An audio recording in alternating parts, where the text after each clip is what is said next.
This new smartphone in my hand is the Realme 6. It's the latest from the brand and it offers some incredible specs, including a 90Hz smooth display, a 64 megapixel quad camera, as well as fast charging for a very competitive price. But the important question, is it any good? Well, let's find out in this video with an unboxing and first look review. So this is it. This is the Realme 6 in this bright yellow box. To begin with, at the back you will find some of the specs. We'll talk about those in details, but this variation is the 8GB variation with 128GB of storage. If we pull back the lid, we're going to find inside, hey, welcome to the Realme family.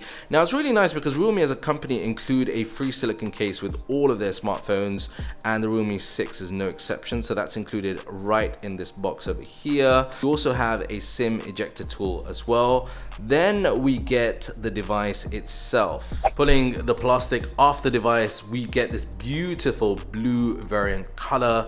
It looks and feels very, very good in the hand. We'll take a closer look at that in a moment. But as well as that, deeper down, we're gonna get a 30-watt VOC charger. This is a fast charger that comes bundled with the device, as well as a USB-C powered charge cable.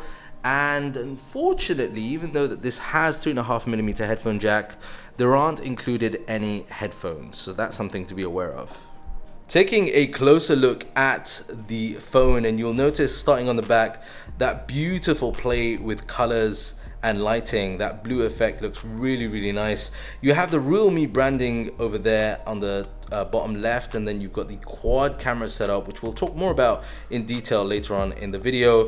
But the back looks and feels quite premium. I do think it's going to pick up fingerprints quite easily, so you might need to use that included silicone case. Then if we turn it around, on the left hand side you have the volume rocker with the SIM tray. Down at the bottom you're going to get the 3.5mm headphone jack, which is nice to see included on a device in 2020 for those of you that are fans of that. And you have a USB charging port with the outward firing speakers. Then on the right hand side you have the power on off button that's incorporated as a fingerprint scanner as well for security.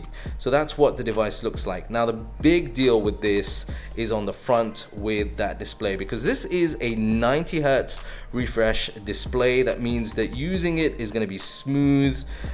This is really difficult to show on camera. It's actually something that you'll notice when you have it in your hand. If you compare it with a display that's not 90Hz, you'll be able to tell quite easily, almost immediately, but that doesn't come across always on camera. The display looks really, really nice. It is a 6.5-inch IPS LCD display, so that's something to be aware of. And one of the other things is that Realme have done away with that dewdrop notch, which I think looked quite dated. We saw that last year with their devices, and they've opted now for a punch hole design on the top left hand side. Some of you might like that, some of you might not. Let me know in the comment section down below what you think. So internally, the Realme 6 is powered by the Helio G90T processor. This is equivalent or similar to the Snapdragon 712, but the difference is the Helio G90T processor is a processor that's really built around gaming. So it's going to be great if you are somebody that's looking for a mobile phone that is able to handle some of the graphic intensive gaming.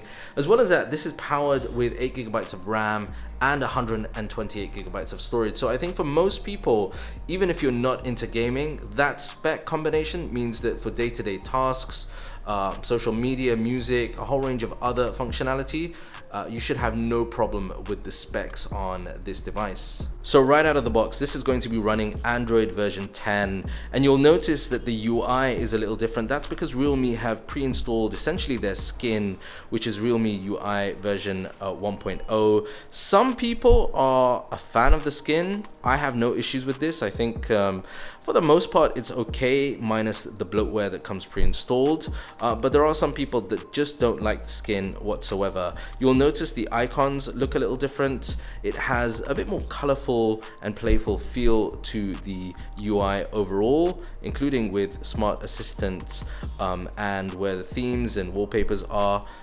But for me, I'm not really too fussed, and I think for most people they'll be okay with the skin on top of Android 10.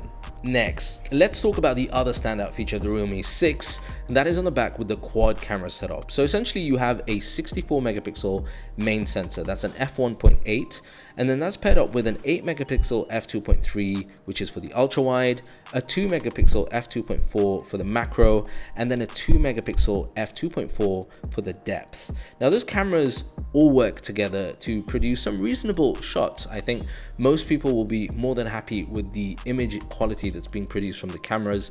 In normal lighting, it does a good job. There are a couple of things to note though. I think in ultra wide mode, you will notice when comparing that with 1x, 2x, 5x, and etc., that the colors and the saturation is a little over vibrant in the ultra wide shots. Some people might like that, but that's something that I notice when you compare it with some of the other shots that are taken on this device.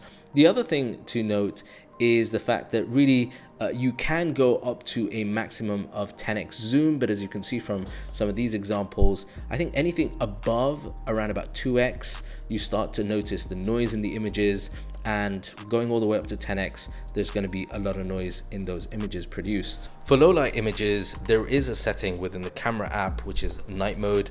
Once you click that, you need a bit of patience, a bit of time, but the images do come out generally quite well. However, once you start zooming in at 2x or 5x, if you start looking around at the image, you'll notice that there's an incredible amount of blur and distortion. So in ultra wide and 1x, it does a good job in night mode, but anything zoomed in, you might struggle. The Realme 6 also has a 16 megapixel front-facing camera, which is okay for selfies. There's a couple of options to get you the best beauty mode if that's what you're into.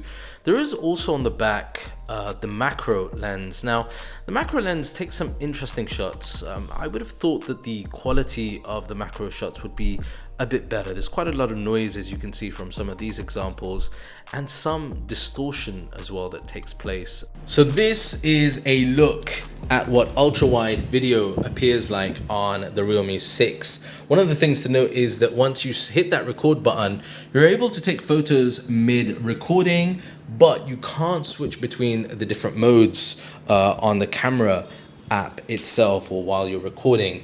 Let me know in the comment section down below what you think of the quality overall of video.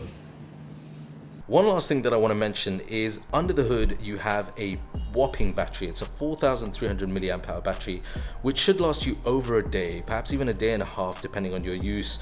Now if you're a power user, someone like me, then I think you'll still be impressed with that battery life, because this should give you at least a full day's worth of charge. Plus there are options in the setting to enhance battery levels to give you even more power. But the big thing in the box is that included VOC charger, because it's a 30-watt fast charger, and that means that within about half an hour you're going to get 60% worth of charge. A full charge will just set you back around about an hour, but that's going to be a really good accessory. So in summary, what are my thoughts about the Realme 6? Well, I think Realme have done it again with this smartphone. If you look at what they're offering and the price point, then I think this is going to appeal to those people that are looking for a mid-range smartphone. That display, particularly the 90 Hz display, I think is quite a nice feature to have included. The quad camera on paper definitely sounds impressive, but there are one or two issues, particularly with low light and with the overall finish and feel of the images. But I think most people who are looking at this price point will still be impressed with what the camera is able to produce in the end. Plus, if you're into gaming and you're looking for a smartphone that allows you to play games without breaking the bank, then again the Realme 6 will appeal. Again, if you're new around here, be sure to smash that subscribe button, hit like, and leave a comment. Let me know what you think about the Realme 6, and I'll see you in the next video here on EMKWAN Reviews. Until then, peace and blessings.